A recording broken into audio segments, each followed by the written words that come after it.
before we talk baseball, obviously it's 20 years later now from the tragedy. You were not with the Yankees then, is that right? Were you back home? I was. Could you tell us like just how you heard about it, where you were, what you were doing, that kind of thing, just your reflections? Yeah, I know exactly where I was. I was cleaning stalls in my horse barn.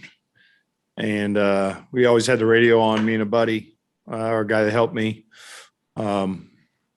We started hearing stuff on the radio, and we walked up into the office and turned the TV on and seen the first tower go down, and was just like shock. Right, we watched that a while, and it was like, in that business, or you got to take care of it. So we went in and finished up, real quick, and then really I felt like I was glued to the TV for about 30 days.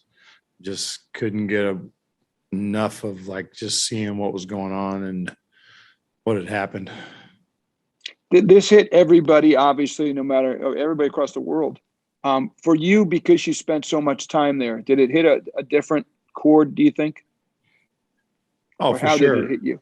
Yeah, for sure. I think just, playing in that city in a place I kind of always, tell people I feel like I grew up there, right? When you grow up in your childhood or, your early life, but your professional life, I learned so much there. I kind of grew up in New York in a sense, and you get a sense for the people and just the pride that they have there, and just the toughness of that city and what they go through on a daily basis. And to see them come together. So definitely,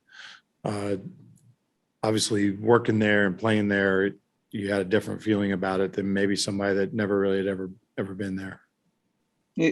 Don, even to this day, when you look at the skyline, and if you're in the city and you don't see the towers, it just is. I know they put up a beautiful memorial, but it is striking. I don't know how much after that you saw, the skyline. I guess it was the next couple of years later when you rejoined the team. Yeah, obviously went back. I actually went back down to ground zero, within a couple of months, and visited people that were working there and things like that. But it's definitely obviously changed that. Still amazing. Even like watching it on television, and I wasn't really a guy that would be down in that area very often. But going there, the scope of the size of the number, not just, you always talk about the towers, but the number of buildings around them, the area that encompassed, and the damage that was done in that, just how big. And I always say how big that hole was. And that's what I picture is going down there and just looking at, it was bigger than the size of my farm. The hole, we had and just it was just amazing to me how much damage that done. So you went there, Don, you said a couple months after, roughly, or in the winter, almost the winter time? Yeah. For support? Did you go with some colleagues or? Yeah, I went with some friends of mine that were on the police force, and they had invited me to come down, and they were involved with it, and I could see how much it had touched them, and and obviously still then it was pretty raw.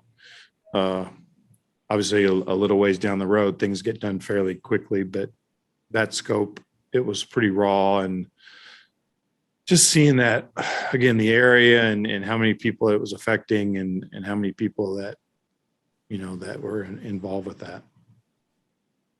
Gordon?